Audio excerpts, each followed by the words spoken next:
జగిత్యాల జిల్లా సారంగపూర్ మండలం పెంబట్ల కోనాపూర్ గ్రామానికి చెందిన ఓ యువ రైతు అనేక రకాల కూరగాయల పంటలు పండిస్తున్నారు. 20 గుంటల్లో విభిన్న రకాల కూరగాయలు పండిస్తూ ఆదర్శంగా నిలుస్తున్నారు.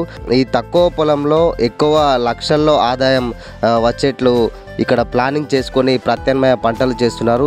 మనతో పాటు ఆ రైతు ఉన్నారు. రైతును అడిగి తెలుసుకున్నాం ఏమేం పంటలు పండిస్తున్నాడు. కూరగాయలలో అయితే మాకు మంచి లాభం ఉందన్న. అంతకుముందు ప్యాడీ పొలం తప్ప ఏది ఉండపు. కొంచెం ప్యాడీలా కొంచెం పెట్టుబడి ఎక్కువ అవుతుంది. 5 ఎకరాలన్నర చెలక చేసేసినాం పొలం అడుగుంటే. 20-30 గుంటలనేమో ఒక 10 నుంచి 15 రకాల కూరగాయలు పండిస్తున్నాం. ఇది ఏంటంటే డైలీ మార్కెట్కు పోయేది అన్నట్టు. క్యారెట్, కొత్తిమీరాకు, కాలీఫ్లవర్, క్యాబేజ్, ఇవి పుచ్చకాయ, కరబుజ్జ వెరైటీలు. అందులో కూడా 5 రకాల వెరైటీలు 3 సంవత్సరాలు మేము బండి కాబట్టి ఇప్పుడు కూడా పెట్టేసినాం. ఈ మహాశివరాత్రికి అందేటట్టు ఒకటి ప్లాన్ చేసుకున్నాం, రంజాన్కు అందేటట్టు ఒకటి, సమ్మర్కు ఒకటి, 3 ప్లాన్లు చేసుకుని 3 విభజించుకొని 3 భాగాలు పెట్టేసుకున్నాం. ఒకటి ఇప్పుడు అంత పూత దశలు ఉంది, ఒకటేమో అంత పిందె దశ. నిన్న మొన్న కూడా ఒక క్రాప్ పెట్టేసినాం.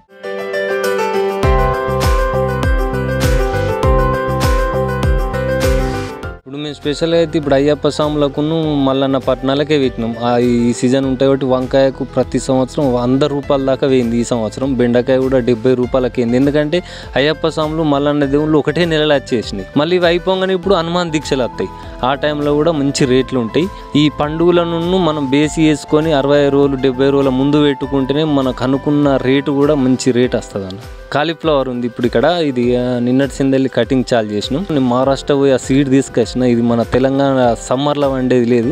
లోకల్ కాలీఫ్లవర్ ఎత్తురు అది మనకు సమ్మర్లో వేసుకుంటే మంచి దిగుబడి వస్తుంది. ఎన్ని వర్షాలు పెట్టినా ఖరాబ్ కాలేదు. ఈ క్యారెట్ అంటే ఖచ్చితంగా మా దగ్గర ఉంటుంది. ప్రతి నెల అయినా కానీ ఒక వర్షాకాలం ఉండదు కానీ సమ్మర్లో కూడా క్యారెట్ పండిస్తాం.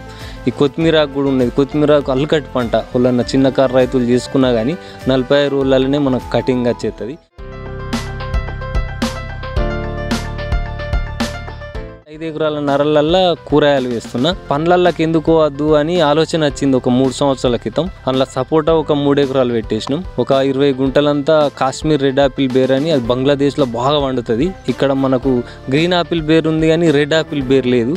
మా పక్కూర్లో ఒక రైతు 2 సంవత్సరాల నుంచి పండించిండు. ఆయనను చూసి నేను మా ఫ్రెండ్ ఇద్దరం పెట్టినాం. ఈ ఫస్ట్ ఇయర్ కొంచెం క్రాప్ తగ్గింది కానీ వచ్చిన కాడికి మంచిగా వచ్చింది.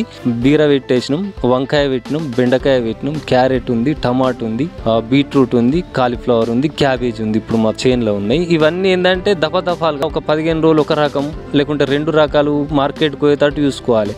ఈ సంవత్సరం 12 నెలలు మార్కెట్ పోయేటట్టు ప్లాన్ చేసుకొని ఈ శీతాకాలం ఏమేమి పండుతాయో అవి గిట్ట ప్లాన్ చేసుకుంటే మనకు నష్టం అనేది రాదు.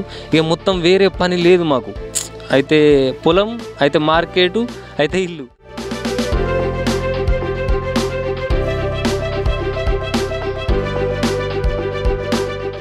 ఇది కాశ్మీర్ రెడ్ ఆపిల్ బేర్ అంటారు.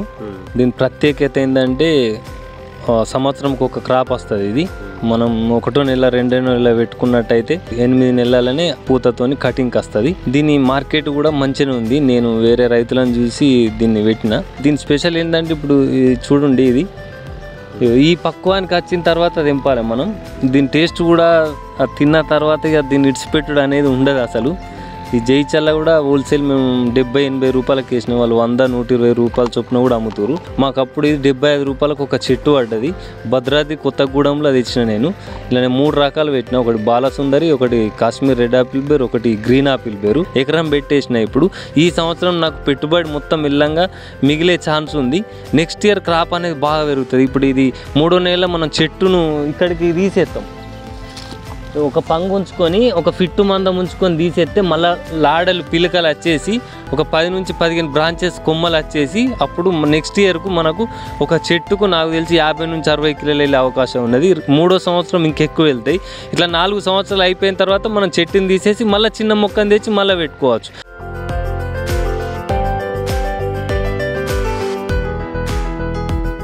సపోటా పెట్టి 2 సంవత్సరాలు అవుతుంది. నర్సరీలకి చెట్టు తెచ్చిన, పూత ఖాతాకి వచ్చింది. ఇప్పుడు తెంపేస్తున్నాం. నెక్స్ట్ 5వ సంవత్సరంకు ఫుల్ క్రాప్ కిడ్స్ పెడతాను చూస్తున్నా. దాని స్పెషల్ కూడా ఈ జైత్యాల జిల్లాలో సపోటా తోటలు అనేటివి లేవు. పుచ్చకాయ అనేది నేను 100% ఇక అది 3 సంవత్సరాల నుంచి కంటిన్యూ తీస్తున్నా. ఫస్ట్ ఇయర్ నేను లోకల్లోనే అమ్మిన.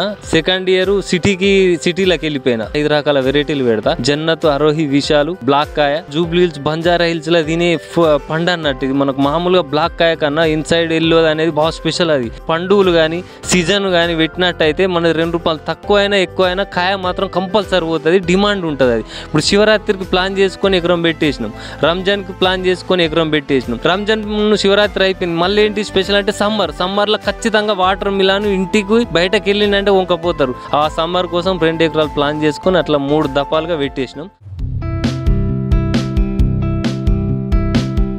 మరిది వాళ్ళం మేము కలిసి చేసుకుంటాం. ఎక్కువ పెట్టినప్పుడు కొద్ది మందిని పెడతాం, కానీ చిన్న చిన్న అయితే మేమే చేసుకుంటాం. ఎకరం 20 గుంటలలో అయితే వాళ్ళు మేము కలిసి చేసుకుంటాం. 7 గంటలకు వస్తాం, టిఫిన్ బాక్స్ పెట్టుకొని వస్తాం. వ్యవసాయం కూడా మంచిదే, మంచి లాభాలు ఉన్నాయి, మంచి రేట్లు ఉన్నాయి, మంచిగా పండిస్తాం. మేము జైత్యాల మార్కెట్కు తీసుకెళ్తాం. ప్రొద్దున్నే హోల్సేల్ రేట్కి వేసేస్తాం. మాకేం కష్టం లేదన్న, ఈజీయే, కానీ మంచి డెవలప్మెంట్ ఉందన్న వ్యవసాయంలో. 3 స్టెప్లు ఎత్తామన్న. ఒకటి అయిపోయేసరికి ఒకటి అందుద్ది. ఒక దాంట్లో రేటు తక్కువైనా ఇంకొక దాంట్లో కలిసి వస్తుంది.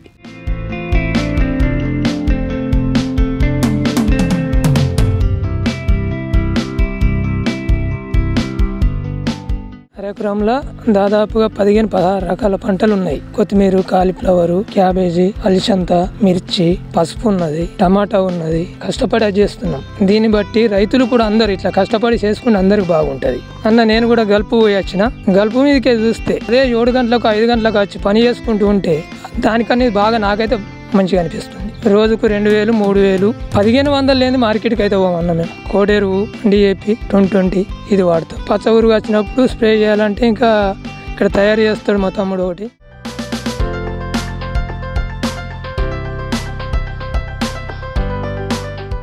ప్రొద్దున మేము మార్కెట్కి పోయి 6 గంటలకు వచ్చినామంటే ఇక నీళ్ళు చద్ది పట్టుకొని చేనులకే వస్తాం. ఇక్కడనే అన్నం తినుడు ఇక్కడనే, పని చేసుకున్నాడు ఇక్కడనే. మధ్యాహ్నం ఒకవేళ యాస్టత్తి మంచిగా చల్ల గుడిసెల చేనులనే వాడుకుంటాం కొంచెం 1 గంట సేపు. తర్వాత మళ్ళీ లేచి కాయలు తెంపుకుంటాం. ఇక ఇంటికాడ తిన్నదానికన్నా ఈ చేనులో తింటే మాత్రం ఇక ఆ తృప్తే వేరే ఉంటుంది రైతులది. కూర అండలు తొక్కేసుకొని తిన్నా కానీ పానంకు తృప్తి ఉంటుంది మంచిగా. మనం తక్కువ అంటే 40 నుంచి 50,000 దాకా మినిమం వస్తుందన్న మాకు నెలకు. ఇక హైయెస్ట్ అంటే ఇప్పుడు కరబూజ అప్పుడు కానీ పండ్ల తోటలు అప్పుడు కానీ 70-80 లక్ష రూపాయల దాకా వచ్చిన రోజులు ఉన్నాయి. దాన్ని అంతా బేసి చేసుకుంటే అయితే 30 నుంచి 50,000 జీతం పడ్డట్టు ఉంటుంది మంచిగా. అట్లా ఫస్ట్ నన్ను చూసి నవ్విర్రు కొంతమంది, అవసరం గింత ఆడు వరకు అని అన్నోళ్ళే. ఇప్పుడు కూడా 10-15 మంది చేంజ్ అయిపోయారు మా ఊళ్ళే. రిస్క్ లేని పని ఏది లేదు అంటారు. ఇది రిస్కే, కానీ దీనికి తగ్గ ఫలితం వస్తుంది ఖచ్చితంగా. ఒకవేళ ఇప్పుడు బగ్గా చదువుకున్నోళ్ళు, బీటెక్, ఇంజనీరు ఇవి చేసిన వాళ్ళు, వాళ్ళు జాబులు రాక కొంచెం హైదరాబాద్ అటు ఇటు బాధలు పడుకుంటుంటారు. వాళ్ళకి ఖచ్చితంగా 1-2 ఎకరాల భూమి ఉంటుంది. వాళ్ళు వచ్చి కూడా వ్యవసాయం చేసుకున్న ఇంకా మా చదువుకున్న వాళ్ళ కన్నా వాళ్ళకు ఉన్న తెలివికి కూరగాయల పంటలు కానీ పండ్ల తోటలు కానీ ఇంకా వాళ్ళకి బాగా తెలిసి ఉంటాయి. ఇంకా హైలైట్ పంటలు, మంచి పంటలు తీయచ్చు. యువతకు కూడా ఖచ్చితంగా వ్యవసాయం చేయరు. ఏ గవర్నమెంట్ కూడా ప్రతి ఒక్కళ్ళకి జాబులు ఇయ్యేది. ఖచ్చితంగా మన 2 కొడుకులు ఉంటే ఒక కొడుకుతో వ్యవసాయం చేయించాలి ఖచ్చితంగా. వీలైతే అందరు చేసుకోవాలి, ఏం కాదు.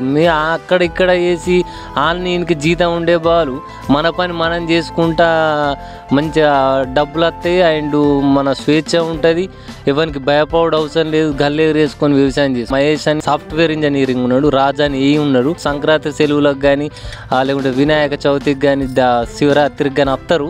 వచ్చి ఖచ్చితంగా మా తోటకాడికి అన్నం తెచ్చుకొని అలా కార్లు వచ్చి ఈయన కూర్చొని మంచిగా తృప్తిగా కూరగాయలు అవన్నీ తెంపుకొని అన్నం తిని పిక్నిక్ వచ్చినట్టు వస్తారు. అన్నం మాకు 70 కాదు లక్ష రూపాయలు వచ్చిన దండిగానే మీ మీదకి వెళ్ళి ఈ గాలి, ఈ వాతావరణం ఇంత మంచిగా మీరు ఎవరికి భయపడు లేదు. మేము ఒక్కరోజు డ్యూటీకి పోకపోతే మాకు పై అధికారులు ఎన్నో టార్చర్లు పెడతారు. మీలో అయిపోయి మంచిగా ఉంది అని అలా అంటారు అప్పుడప్పుడు.